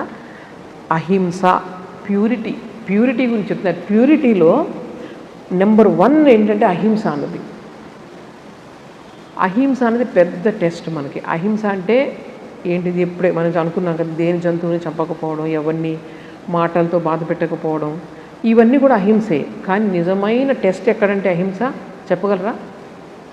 అస్సలు అసూయ లేకపోవడం. అసూయ లేకపోవడాన్ని నిజమైన టెస్ట్ ఫర్ అహింస అంటారు. ఎక్కడైతే అసూయ లేదో అక్కడే నిజమైన అహింస ఉన్నట్లని స్వామీజీ చెప్తున్నారు. ఇక్కడ ఇంకోటి ఏంటంటే, ఇప్పుడు ఆవులు గొర్రెలు ఉన్నాయి, అవి మాంసం తినవు. ఆవులు గొర్రెలు మాంసం తినవు. అలా అని చెప్పేసి వాళ్ళు పెద్ద పెద్ద ఋషులు అయిపోయావి కాదు కదా. ఇక్కడ ఏంటంటే వీళ్ళు కూడా కొంతమంది మాంసాహారం తింటున్నారు, వాళ్ళు చేస్తున్నారు మీరు అనుకోవద్దు. వాళ్ళు మానసికంగా చాలా పవిత్రంగా ఉండొచ్చు, ఎవరిని కష్టపెట్టకపోవచ్చు ఆలోచన ద్వారా కూడా. ఇది స్వామీజీ డిఫరెన్స్ ఇక్కడ చెప్తున్నారనమాట. తర్వాత ఇంకొకటి స్ట్రెంగ్త్ చెప్పారు ఇందాక. నాయమాత్మ బలహీనేన లభ్య. ఈ ఆత్మ అనేది ఎప్పుడు బలహీనలోకి లభ్యం కాదు. అందువల్ల శారీరకమైనటువంటి శక్తి కావాలి, మానసికమైనటువంటి శక్తి కూడా కావాలి. ఇవి రెండు ఉన్నప్పుడే మీకు నిజమైన భక్తి కలుగుతుంది, లేకపోతే అంతే. తర్వాత ఇంకొకటి, ఎప్పుడు మొహాలు వేలాడేసుకొని కూర్చొని ఎప్పుడు అసలు అంటే ఆధ్యాత్మిక జీవితం అంటే ఎప్పుడు సీరియస్గా ఉండాలి. స్వామీజీ చెప్తున్నారు, ఎప్పుడు ఒక ప్రశాంతత, ఒక ప్రఫుల్లత, చీర్ఫుల్నెస్ లేకుండా అసలు ఎవరు మంచి భక్తులుగా తయారవ్వలేరు అని చెప్తున్నారు. అది తర్వాత అలా అని ఎప్పుడు నవ్వుతూ ఉండడం. ఇప్పుడు ఇందాకే చెప్పారు, ఎప్పుడు నవ్వుతూ హాహాహా నవ్వుతూ ఉండడం. ఇంకెంతసేపు హడావుడి, ఎక్కడికి వెళ్ళినా హడావుడే. మనం కనిపిస్తూ ఉంటాం ఇప్పుడు కూడా ఎక్కడికి వెళ్ళినా. మన యొక్క హడావుడి ద్వారా, మన మాటల ద్వారా, చేతుల ద్వారా, ఇది కూడా మంచిది కాదు. ఏదైనా సరే అక్కడ యుక్తాహార విహారస్య యుక్త చేష్టస్య కర్మసు యుక్త స్వప్నావబోధస్య యోగో భవతి దుఃఖ. ఎవరికి యోగం సహకరిస్తుందంటే అన్నిట్లో కూడా మోడరేట్గా ఉండాలి. ఎక్కువ ఉండకూడదు, తక్కువ ఉండకూడదు. అన్నిట్లో మోడరేట్గా ఉన్నప్పుడు నీకు ఆ జ్ఞానం అన్నది కానీ భక్తి అన్నది కానీ కలుగుతుంది అని చెప్పి ఇది ముగిస్తున్నారు. వచ్చే క్లాస్లో మనకు పరాభక్తి గురించి చెప్తారు. ఇవన్నీ కూడా సాధనా పథంలో ఉండేటువంటి మనకు కావలసినటువంటి విషయాలన్నమాట. అది ఒక్క 15 నిమిషాలు ఉంది. మీకు ఎవరికన్నా ఉంటే ప్రశ్న ఉంటే అడగచ్చు.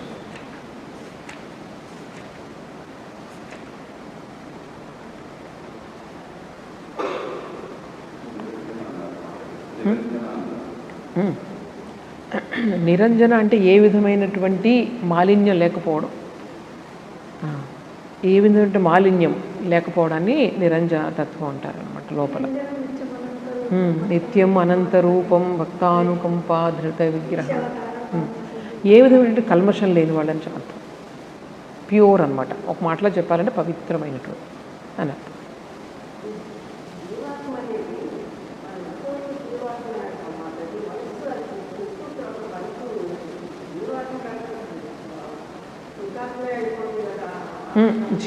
జీవాత్మ అనేటువంటిది ఎంతవరకు ఉంటుందంటారు అంటే, జీవాత్మ అంటే ఇప్పుడు మనిషి మనం ఇప్పుడు మన ఫిలాసఫీ తెలుసుకుంటున్నాం కాబట్టి జీవాత్మ పరమాత్మ, వ్యష్టి సమష్టి, అంతే కదా.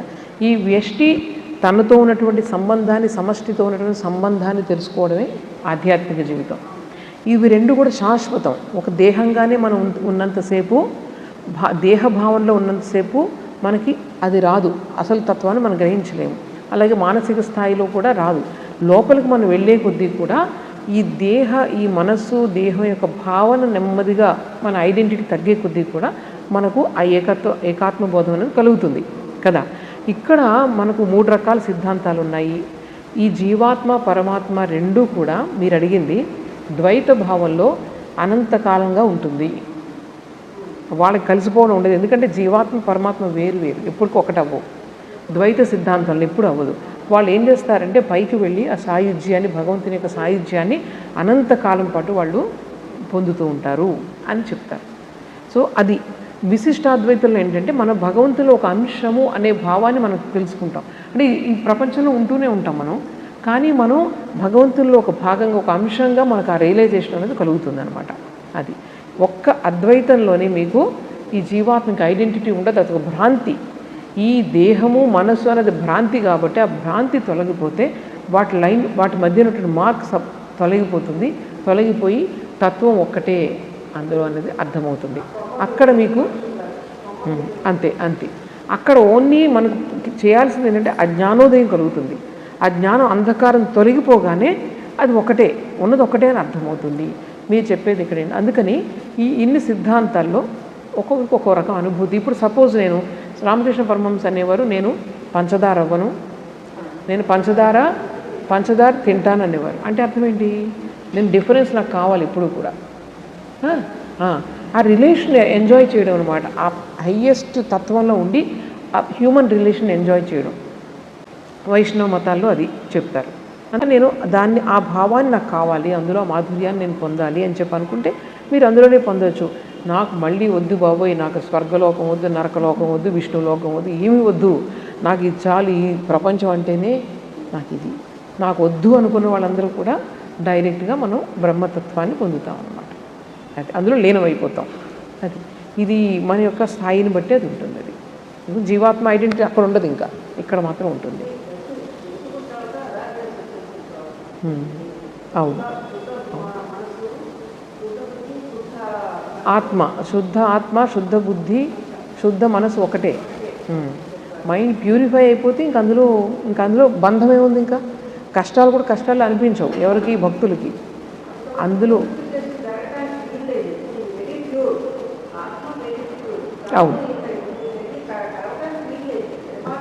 అవును ఉంది అదే చెప్తున్నాం. అద్వైత భావంలో ఉంది, వేరుగా కనిపిస్తుంది. ఎగ్జాంపుల్ అంటే మన ఇంద్రియాలు ఇవి మనసు పనిచేసేంత వరకు ప్రపంచం ఉంది, ఇవి లేనంత వరకు ప్రపంచం లేదు కదా. అది మనకు కనిపిస్తుంది రెండుగా, ఒకటే ఉన్నది, ఎప్పుడూ ఒకటే. కానీ నీకు కనిపిస్తుంది కేవలం ఇంద్రియ భ్రాంతి వల్ల.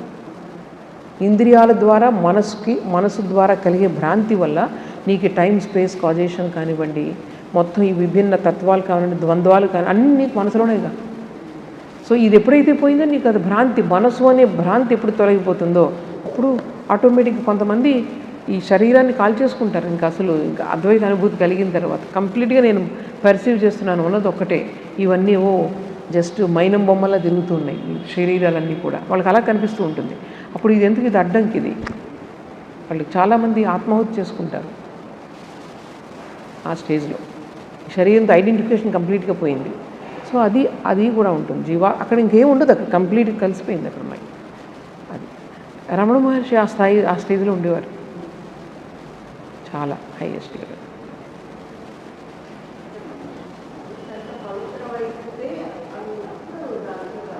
అంతే. మనసు అంటే ఇంకా పవిత్రం అవడం అంటే ఏంటి, అందులో ఏమీ సంస్కారం ఇంకా ఉండదు. అంటే ఇంక అందులో ఇప్పుడు చూస్తున్నాను కదా, అంతే, మిమ్మల్ని చూస్తున్నాను అంతే, దాని నుంచి ఇంప్రెషన్ వెళ్ళదు అటు ఇటు. నేను మిమ్మల్ని చూస్తున్నాను అంతే, ఇంప్రెషన్ పడదు అక్కడ. ఇంప్రెషన్ వల్ల మీకు ఒకదానికి లింక్ ఇవన్నీ రావు. అందుకే వాళ్ళు అందరినీ సమానంగా ప్రేమించగలుగుతారు. మిమ్మల్ని చూడగానే మీ యొక్క బ్యాక్గ్రౌండ్ లేకపోతే ఇవన్నీ గుర్తు రావు వాళ్ళకి. చూస్తున్నగానే ఒక చైతన్య స్వరూపులుగా అంతా చూస్తూ ఉంటారు. అందుకే సమానంగా ప్రేమ ఇవ్వగలుగుతూ ఉంటారు. అది సమానత్వం అంటే.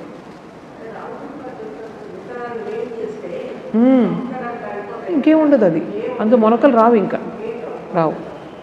అయితే ఈ జ్ఞానులు కూడా కొంతమంది ప్రపంచాన్ని ఉద్ధరించడానికి మళ్ళీ జన్మను కోరుకున్న వాళ్ళు ఉంటారు. శంకరాచార్యులు వారు వాళ్ళందరూ కూడా అలా వచ్చిన వాళ్ళని, గొప్ప గొప్ప జ్ఞానులందరూ ప్రపంచానికి చెయ్యాలి ఏదో ఒకటి అని చెప్పి అలా వచ్చేవాళ్ళు ఉంటారు. అందులో మళ్ళీ ఆ స్థాయిలో రకరకాలు ఉంటారు వాళ్ళందరూ కూడా.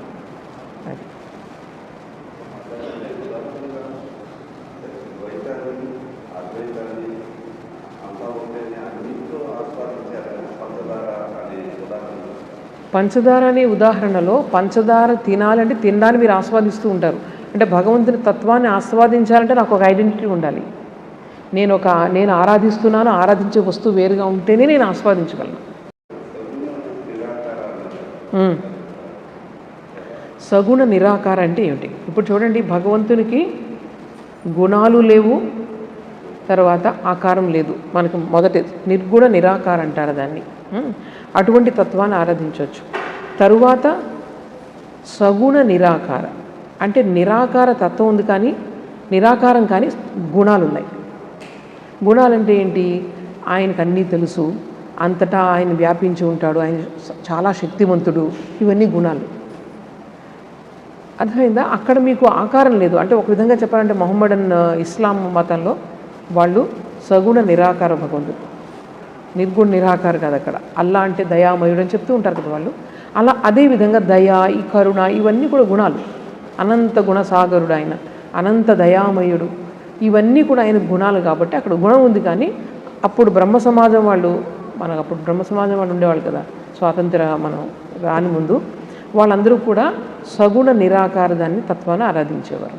అందుకే ఎక్కువ ఆయన ఆ మాటలు మాట్లాడుతుండేవారు. ఎందుకంటే ఆ భక్తులు కూర్చుని ఉండేవారు అక్కడ ముందు, రామకృష్ణ పరమహంస.